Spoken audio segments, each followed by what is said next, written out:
Meghan Markle thinks her latest venture is going to make her a billionaire, and yet she feels guilty about having money. I mean, honestly, this is really getting tiresome. Lemonada's ad partner is Gretchen Rubin Media and would get the high end of that because of name recognition. But based on the analytics provided by Fast Company magazine this week, Meghan's made approximately $40,000 for season 1 of Confessions of a Female Founder. Not exactly Spotify money.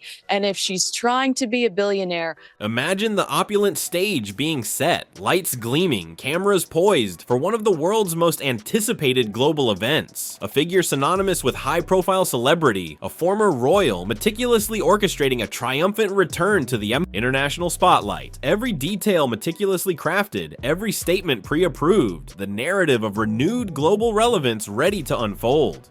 But instead of a triumphant red carpet welcome, an utterly devastating reality crashed down. A blunt, unequivocal rejection, followed by the stinging revelation that she was never, in fact, truly invited. This is not the plot of a dramatic film. This is the staggering public humiliation Meghan Markle just endured, igniting a furious global conversation and pulling back the curtain on her increasingly fragile public image. What was undoubtedly envisioned as a pivotal moment for the Duchess has instead plummeted into what many are dubbing a global embarrassment, as explosive news sources lay bare a shocking visa scandal that has torpedoed her anticipated attendance. At the Miss World 2025 grand finale in Hyderabad, India, the ultimate crushing blow. She was reportedly informed in a revelation that must have sent shockwaves through her inner circle that no formal invitation had ever graced her doorstep. Absolutely, but why talk about feeling guilty about having money?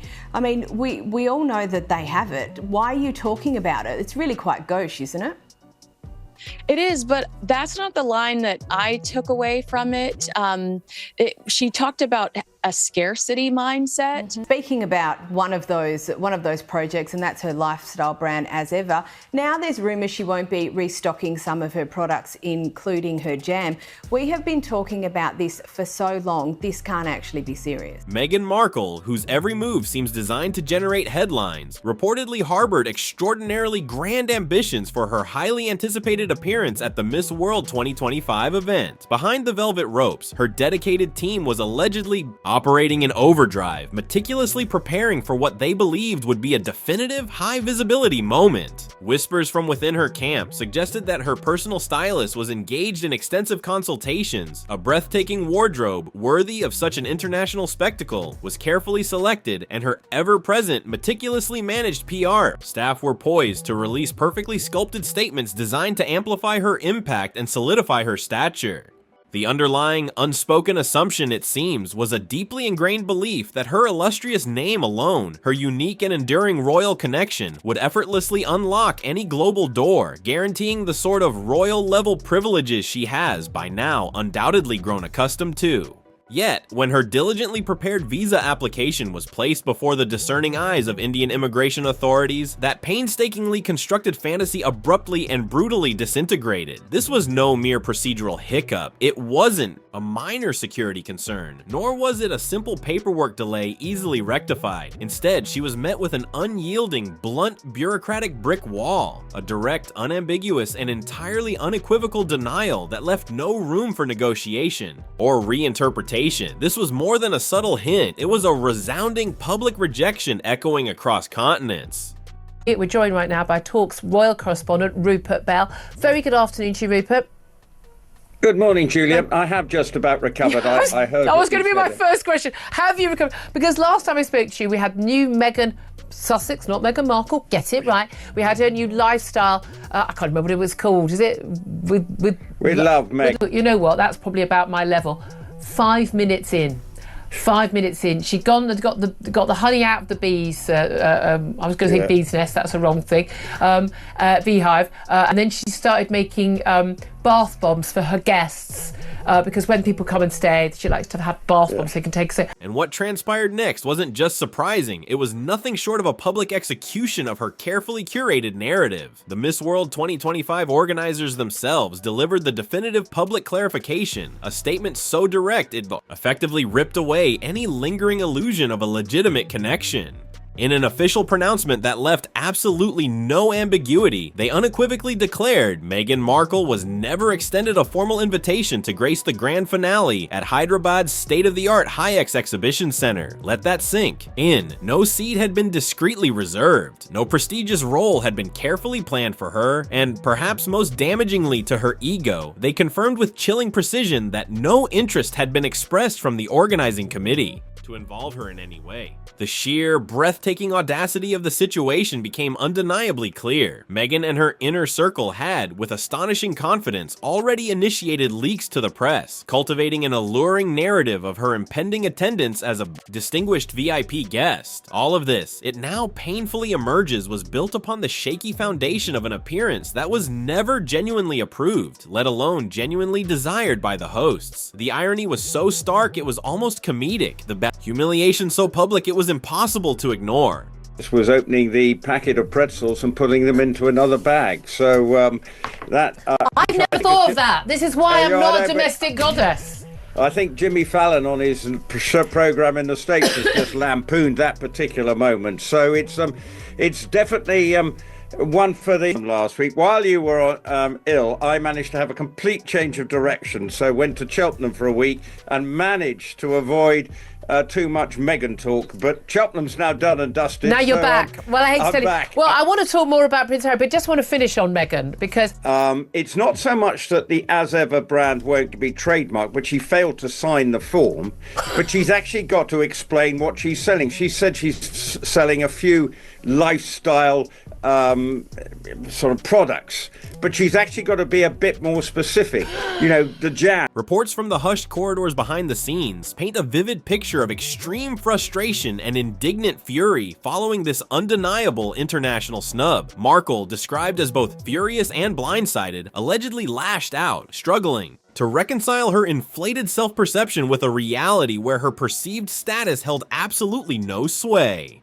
Her deep-seated expectation of receiving royal-level privileges collided violently with the firm, unwavering stance of a sovereign country that was clearly not having it. This incident transcends the ephemeral nature of a mere fleeting headline. It ignites serious, deeply uncomfortable inquiries into Meghan's relentless, almost obsessive obsession with high-profile events, and what sharp-eyed critics are increasingly describing as her increasingly desperate attempts to cling to global relevance. The perceived entitlement was not just palpable, it was brazen. The staggering assumption that she could simply insert herself into a national event of another sovereign country without the hosts even knowing represents a breathtaking misjudgment of international protocol and cultural sensitivity. One insightful Indian journalist perfectly captured the widespread, visceral sentiment, concisely tweeting, "If Meghan Markle wants a role at Miss World, she should apply like the rest of us with merit, not entitlement." Such a blunt, powerful assessment cut deep, exposing the raw nerve of perceived arrogance. However, this recent episode, while undeniably impactful, is not an isolated anomaly in Meghan Markle's public trajectory.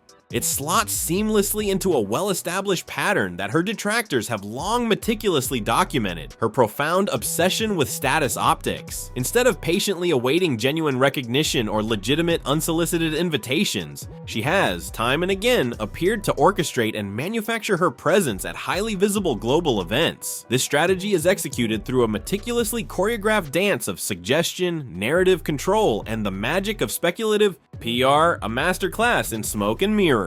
We have witnessed disconcerting echoes of this tactic previously. Alleged claims of awards she never truly won, subtle hints about glamorous appearances that somehow never materialized. Her highly sophisticated PR machine, it seems, has refined exaggeration into an art form, painstakingly crafting an illusion of omnipresence and indispensable importance. Yet, in this particular instance, the world decisively called her bluff, and India, a nation renowned for its unbending adherence to strict visa and event protocols, adamantly refused to engage in her elaborate charade. This was far more than a simple personal slight. It was a potent institutional pushback against a well-worn, some might say cynical strategic maneuver. deemed, you'd basically fling that in front of your daughter and say, just eat that fruit, probably. I'd like to point out that after this conversation, I did actually send Rupert a WhatsApp picture of a Thai meal that I had made. I haven't sent you all the birthday cakes I've made for my daughter. That's next on the list to prove the payroll, but there we are. But this is what I don't get. She's got this massive payroll of people who she seems to go through a new person virtually every week. She doesn't seem to have anyone on the payroll who can do their job.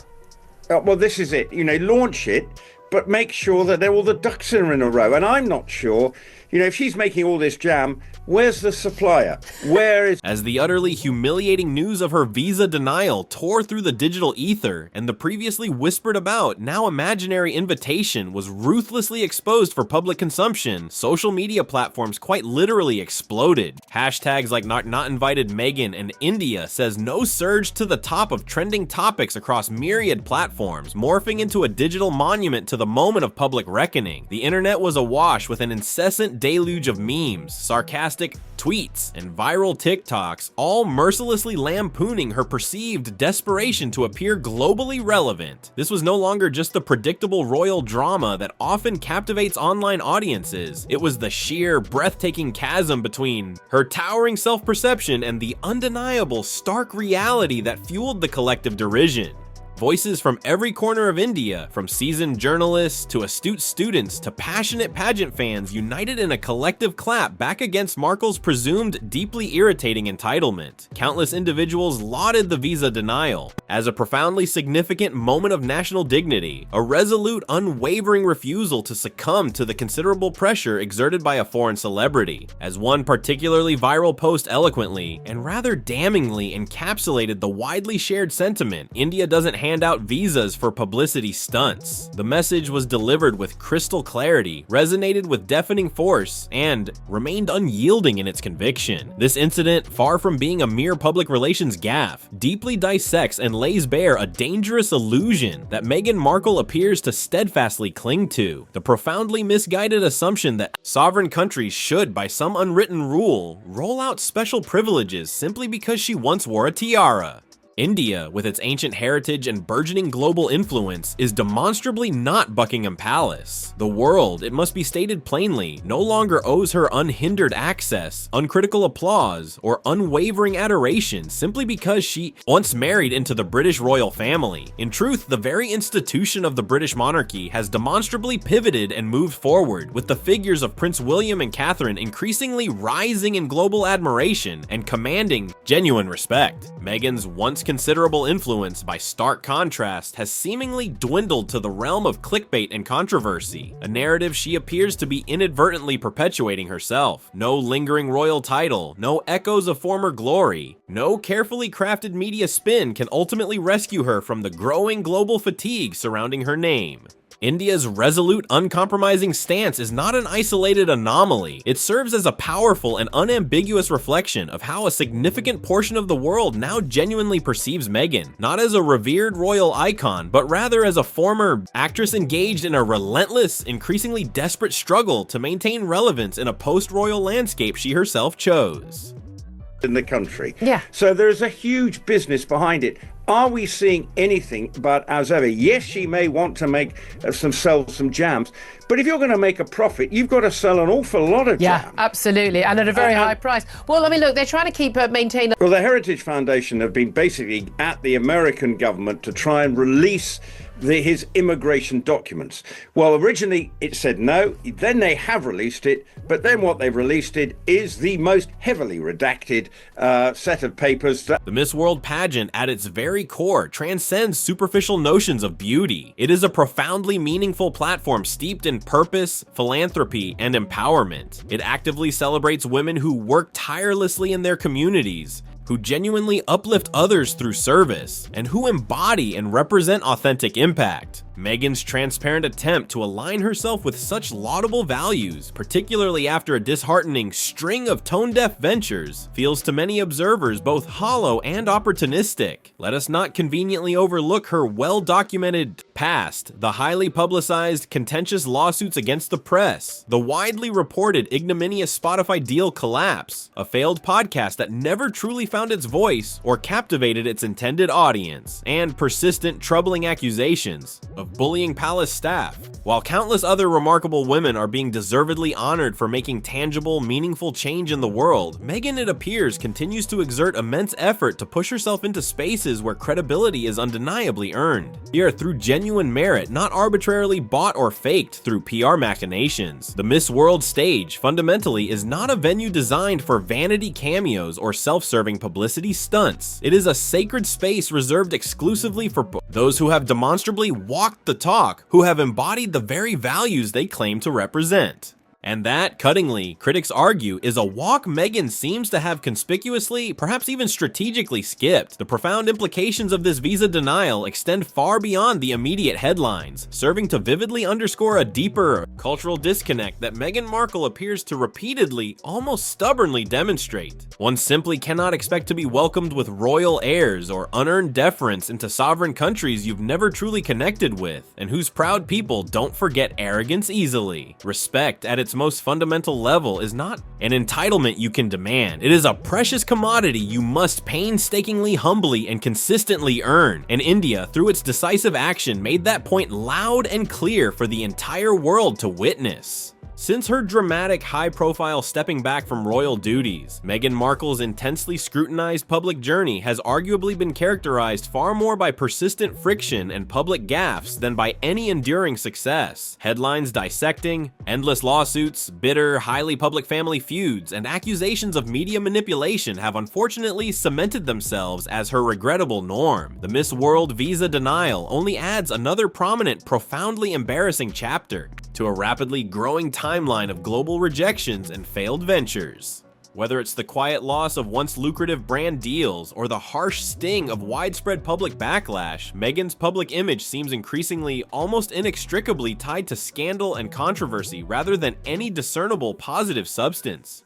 If this highly publicized and widely discussed event illuminates anything, it is that her overarching strategy of perpetually staying in the spotlight through a constant stream of controversy is now unequivocally backfiring, when even nations, considered neutral countries, or those without a direct stake in royal drama, begin to firmly reject her presence. It speaks truly volumes about her rapidly deteriorating reputation on the global stage. Astute observers around the world are now openly calling this just the latest, albeit significant, episode in Meghan's deeply entrenched recurring pattern of self-insertion. Time and time again, she appears to identify ways to strategically attach her name, her brand, to major international events, be they prestigious award shows, politically charged campaigns, or noble global causes, without possessing any actual, substantive, or authentic connection to them. The Miss World 2025 saga fits this troubling pattern with chilling perfection, Markle brazenly attempting to grab a significant slice of relevance, a flash of renewed attention from an event she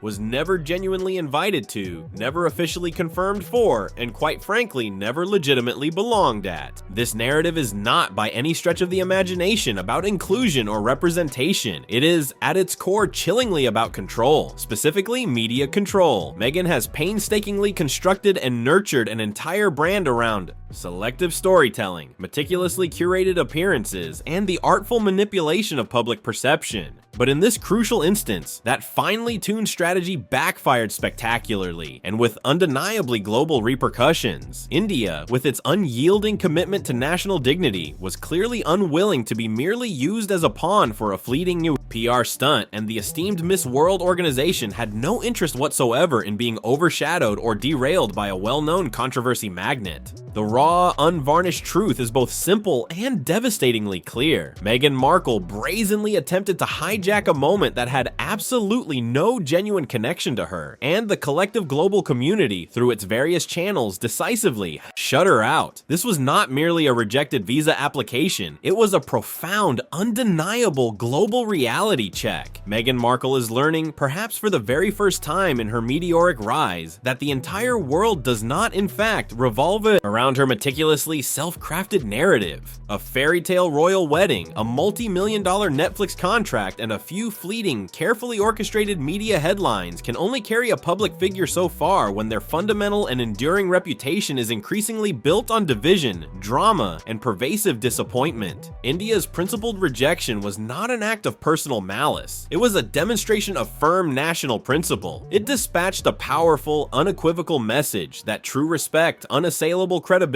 and legitimate access are not automatically granted by inherited titles or the fading echoes of former glories. Instead, they are painstakingly earned through genuine relevance, profound humility, and consistent, authentic contribution to the wider world. The Miss World 2025 event will undeniably proceed without Meghan Markle shining brightly on its own merits, and in the grand tapestry of global events, the world quite simply won't blink twice at her absence. If this highly publicized and widely discussed event illuminates anything, it is that her overarching strategy of perpetually staying in the spotlight through a constant stream of controversy is now unequivocally backfiring. When even nations, considered neutral countries, or those without a direct stake in royal drama, begin to firmly reject her presence, it speaks truly volumes about her rapidly deteriorating reputation on the global stage. Astute observers around the world are now openly calling this just the latest, albeit significant episode in Meghan's deeply entrenched recurring pattern of self-insertion.